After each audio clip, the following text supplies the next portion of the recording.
ఉమ్మడి వరంగల్ జిల్లా ప్రజాప్రతినిధుల పనితీరుపై అధిష్టానం నజరు పెట్టిందా? తరచూ వివాదాలకు కేర్ ఆఫ్ అడ్రస్ గా మారుతున్న వరంగల్లో అవినీతి ప్రజాప్రతినిధుల భరతం పట్టేందుకు సర్కార్ పెద్దలు సన్నద్ధమవుతున్నారా? నేతలు వారి వారి అనుచరులతో పాటు కొమ్ము కాస్తున్న కొంతమంది అధికారులపై వేటుపడక తప్పదా?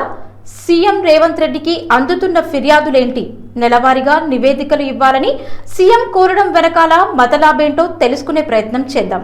10 ఏళ్ల తర్వాత అధికారంలోకి వచ్చిన కాంగ్రెస్ పార్టీ ప్రజాపాలనతో వరంగల్ జిల్లా రూపురేఖలు మారుస్తామని సీఎం రేవంత్ రెడ్డితో కలిసి ఎన్నికైన ఎమ్మెల్యేలు ఎన్నో వాగ్దానాలు చేశారు. సీఎం రేవంత్ రెడ్డి విజన్ కి తగ్గట్టుగా పనిచేస్తామని చెప్పిన నేతలు ఎవరు కూడా అలా పనిచేయడం లేదు. ఒకరిపై ఒకరు ఫిర్యాదు చేసుకోవడం, ఇటీవలి పెరిగిపోవడంతో పార్టీ ప్రతిష్టను దెబ్బతీసేలా నేతల వ్యవహారం ఉంటుంది. ఇక పార్టీ పటిష్టతతో పాటు ప్రభుత్వ సంక్షేమ పథకాలని ప్రజలకు తీసుకువెళ్లాల్సిన నేతలు వాటిని పక్కన పెట్టి దోపిడికి తెగబడుతున్న ఆరోపణలు పెరిగిపోయాయి. కొన్ని నియోజకవర్గాల్లో నేతల పిఏలతో పాటు భార్యలు, అత్తలు, బావలు, కొడుకులు, అల్లుళ్ళు, బంధువుల ఆగడాలు పెరిగినట్లు కూడా ఆరోపణలు బలంగా వినిపిస్తున్నాయి. ఇక కొన్ని చోట్ల మట్టి ఇసుక అక్రమ రవాణాల దందాపై వసూళ్లకు పాల్పడుతూ సీనియర్ నేతలు, వారి అనుచరులు అపవాది మోస్తున్నారు.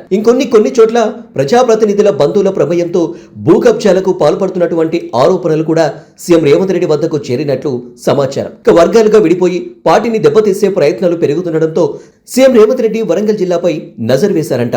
వరంగల్ జిల్లాలో 11 మంది ఎమ్మెల్యేలతో పాటు 2 ఎంపీలు ఉన్నారు.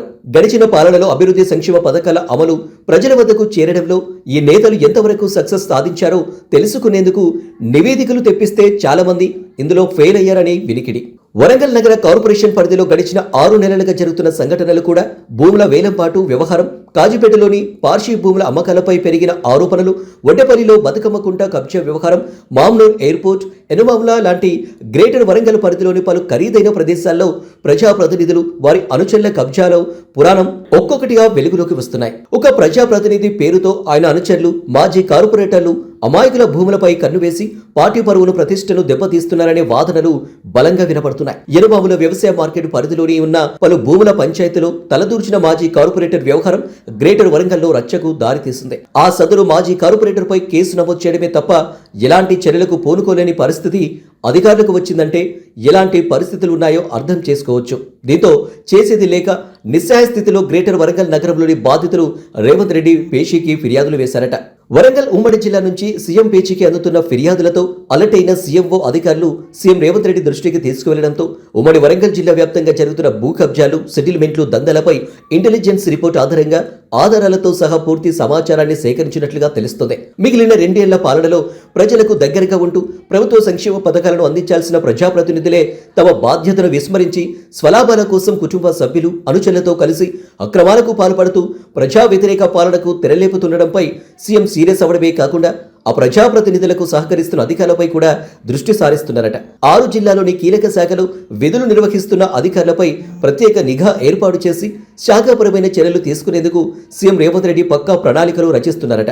దీంతో ప్రజాప్రతినిధులకు, వారి అనునాయులకు వత్తాసు పలికే అధికారుల గుండెల్లో రైలు పరిగెడుతున్నాయట. దీపముండగానే ఇల్లు చక్కదిద్దాలని కాన్సెప్ట్తో సీఎం రేవంత్ రెడ్డి రానున్న మున్సిపల్ ఎన్నికలతో పాటు రేపు జరగబోయే సార్వత్రిక ఎన్నికలకు ప్రత్యర్థులతో సిద్ధంగా ఉండాలంటే ఖచ్చితంగా ప్రజాపాలనలో మార్పు రావాల్సిందేనని తలపించుకున్నట్లు తెలుస్తుంది. మరి ఈ ఆలోచనతో ఉన్న రేవంత్ రెడ్డి దృష్టి ఎవరిపై పడబోతుంది? అక్రమాలకు పాల్పడుతున్న ఆ ప్రజాప్రతినిధులు ఎవరు వారి కుటుంబ సభ్యులకు, అనుచరులకు పనిష్మెంట్ ఇవ్వబోతున్నారు? రాబోయే రోజులు వేచి చూడాల్సిందే.